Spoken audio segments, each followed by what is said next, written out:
Tu viens de te blesser au dos parce que tu viens de pelleter 10 heures en ligne avec les 2 tempêtes qu'on vient d'avoir, ou bien tu te blesses à répétition suite à une blessure que tu as eue il y a des mois ou des années et tu n'arrives pas à récupérer ta mobilité.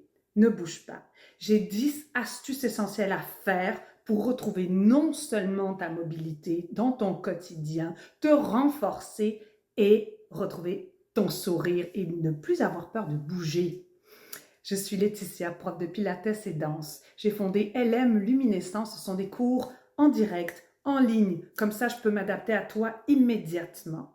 Ma mission, c'est d'offrir des stratégies gagnantes dans un mental et un corps sain dans le plaisir.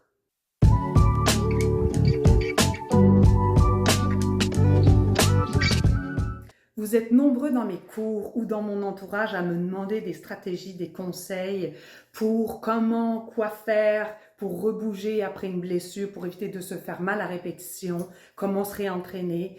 Donc voilà pourquoi je vous mets toutes mes astuces infaillibles avec lesquelles j'ai travaillé pour pouvoir à nouveau redonner mes cours et dans le plaisir et sans me blesser moi-même. Donc voici mes astuces pour vous. Tu viens de te blesser. Alors, les 4 premiers points sont exactement pour toi. Si tu ne viens pas de te blesser, mais que ton dos est fragilisé, mais que tu n'es plus dans l'irritation, que tu peux recommencer à bouger, tu peux passer directement au point 5. Sinon, le point 1, c'est tu as mal, vraiment. Donc, tu trouves une position où tu n'as pas mal du tout. Pour moi, dans mon cas, c'était sur le côté et tu restes. Donc, c'est repos. C'est vraiment repos et tu essaies de respirer tranquillement pour que ton cerveau calme son intensité de douleur. Parce que c'est ici d'abord qu'on a mal et après, le corps se met en mode protection. Deuxième, tu viens marcher tranquillement. Tu fais des petites marches. Je ne te demande pas d'aller faire 1 heure de marche, mais commence par 5 minutes ou chez toi ou dehors. Mais tu vas augmenter le mouvement de balancier. Pourquoi tu vas augmenter le mouvement de balancier quand tu vas marcher? Ne pense pas à coordonner tes mouvements, ça se fait tout seul, mais c'est surtout que tu fais juste augmenter le mouvement. Tu vas bouger tes épaules, tu vas bouger ta cage thoracique et ton grand dorsal, qui est le muscle le plus gros, le plus puissant de ton dos, va se détendre parce que c'est lui qui réagit, qui se met en mode protection pour t'empêcher d'aller faire encore plus mal à la colonne. Donc, c'est lui qu'il faut désamorcer. Donc, tranquillement, tu fais tes mouvements et tu alternes entre repos, petite mobilité.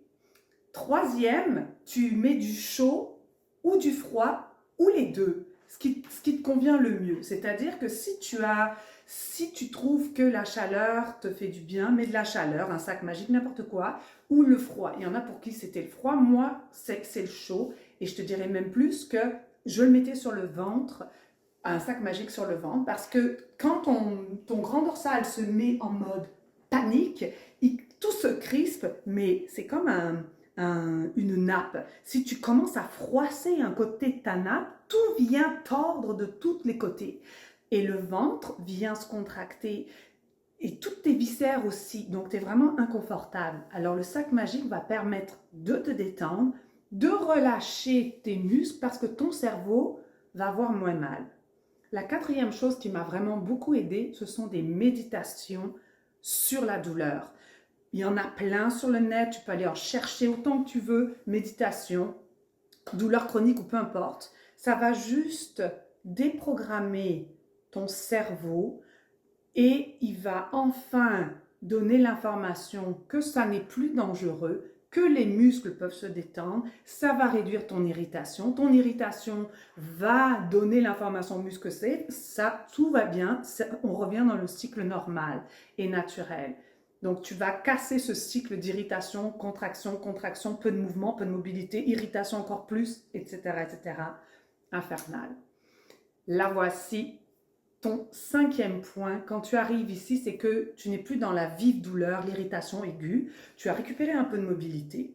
Donc, tu as ici, tu peux aller cliquer en haut sur cette vidéo qui est comment renforcer tes abdominaux après une blessure au bas du dos. Donc, tu peux aller faire les 6 autres points pour pouvoir transformer ton quotidien une fois la blessure passée pour ne pas que ça recommence, parce que c'est ça l'enjeu. D'abord, qu'est-ce qui te crée de la douleur? C'est ça que tu dois chercher dans ton cinquième point. Qu'est-ce qui te crée de la douleur? Est-ce que c'est la flexion quand tu ramasses quelque chose?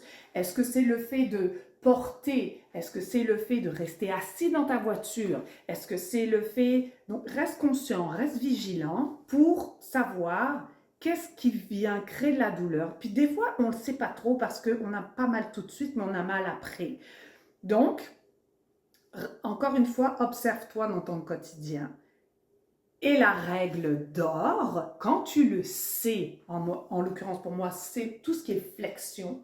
Donc, dès que je mets mon bas du dos en flexion, c'est terminé, mon dos se met en protection et je ne peux plus me redresser. Ça se passe à ce moment-là.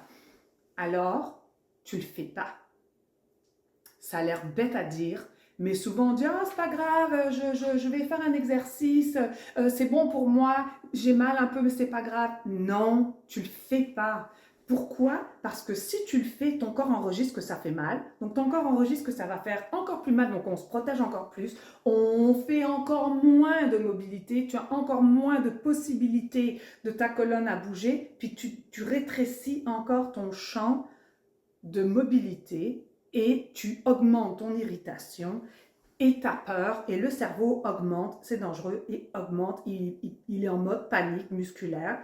Et tous les muscles se restent contractés fort, fort, fort. Maintenant, dans ton point 7, et c'est là que j'ai vraiment beaucoup appris.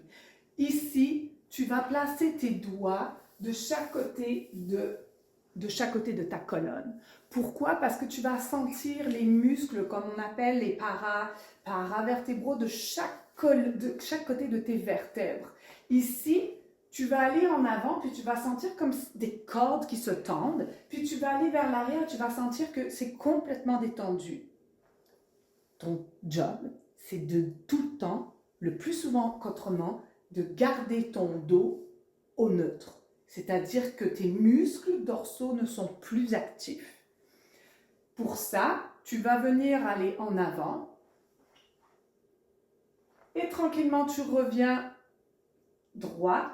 Et tu te places exactement là où tu ne sens plus tes petits muscles de chaque côté de tes vertèbres se tendre. Et tu rajoutes une coche de plus.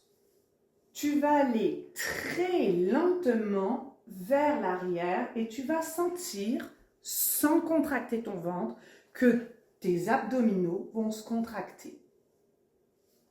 C'est magique. Qu'est-ce que ça fait, ça? Ça fait que ces muscles ici vont se relâcher. Enfin, ils vont laisser les muscles posturaux abdominaux, qu'on appelle le transverse, prendre leur rôle de stabilisateur quand on est debout.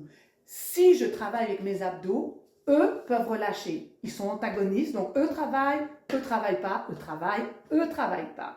Ça veut dire que si je mets mon dos au repos et que je fais travailler mes abdominaux sans rentrer mon ventre, sans les serrer, juste par ma position qui est verticale et que je sens mes abdominaux connectés, j'ai pas besoin de serrer, c'est pas un exercice de renforcement, c'est juste que ma position va solliciter mes quadriceps, mes abdominaux pour me tenir debout et que ça n'est pas le rôle du dos.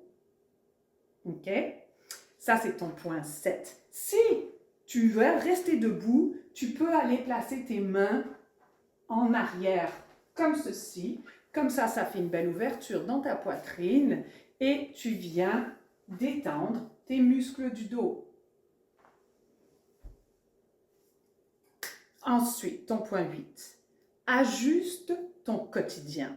Ça veut dire que si c'est la flexion, tu ne peux plus ramasser quelque chose comme ça au sol. C'est pas possible. Tu peux pas vider ton lave-vaisselle comme tu le fais d'habitude.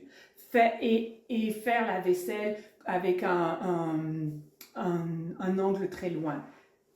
Comment est-ce que tu peux ajuster ton quotidien? Moi, par exemple, je me mets à genoux par terre et j'enlève ma vaisselle du lave-vaisselle pour pouvoir passer mon aspirateur ou ma serpillière plutôt que de faire comme ça et de ne pas faire ça pendant 10 minutes parce qu'après ça, je ne pourrai plus me redresser. Ça met trop de pression sur mes disques. Je vais garder, ça c'est ta clé, je vais garder mon dos au neutre, je ne le sollicite pas, je plie dans mes hanches, je prends appui sur ma jambe de devant et je passe avec une main, j'alterne, je passe mon aspirateur, mais je ne fais plus ça avec ma colonne. Même chose avec ma serpillière, je viens appuyer sur mon bras, mais je n'utilise pas mon dos pour fléchir. Donc, appuie sur tes jambes, transfère ton poids, danse avec ton balai ou ta serpillière. Si tu peux, fais-le faire par quelqu'un d'autre. Tes enfants, ton mari, peu importe. Si tu peux pas, trouve des stratégies parce que plus tu restes dans la non-douleur, plus ton corps enregistre, ton cerveau plutôt enregistre que tout va bien et que ton corps peut aller plus loin, faire des mouvements un petit peu plus grands. Le point 9, c'est prendre une position qui te soulage. Dans mon cas, c'est celle-ci. Coucher sur le ventre, la tête sur mes poings, puis je respire dans mon ventre. Tout mon dos est complètement relâché et je respire. Les premiers 30 secondes sont difficiles parce que je sens tous les muscles ici se relâcher. Après ça, ça va bien. Pour te relever, tu viens sur le côté, tu utilises tes mains pour te redresser. Très important, tu ne fléchis plus ta colonne. Donc, tu assures tes mouvements, tes transitions surtout, pour ne pas fléchir ta colonne. Ensuite, le dernier point essentiel, c'est varie tes positions. Que tu sois assis avec un coussin dans ton dos, que tu sois debout en mettant les mains derrière les coudes, varie tes positions, surtout au début. Tu ne peux pas rester assis longtemps, tu ne peux pas rester debout longtemps, puis tu ne peux pas rester couché non plus longtemps. Donc, la variation. Pour résumer, les 4 premiers points, si tu viens de te blesser, repos, position, non-douleur. Tu viens marcher, tu augmentes tranquillement l'amplitude de tes bras pour soulager avec le mouvement de balancier ton dos. Tu mets du chaud, du froid ou les deux et tu fais des méditations pour calmer ton cerveau, pour lui ramener, lui donner l'information que les muscles peuvent se détendre. Ensuite, tu trouves ta position qui déclenche la douleur, flexion, extension ou les deux. Ensuite, tu ne le fais plus. Tout dans ton quotidien, tu fais plus ça. Ensuite, tu ajustes ton quotidien à ce que tu peux faire pour ne pas fléchir ta colonne. Après ça, tu pourras la fléchir. Mais au départ, c'est vraiment important d'incruster dans ton cerveau que ce n'est pas dangereux d'aller dans ces positions-là. Mais pour ça, il ne faut pas y aller. Ensuite, tu trouves une position qui te soulage.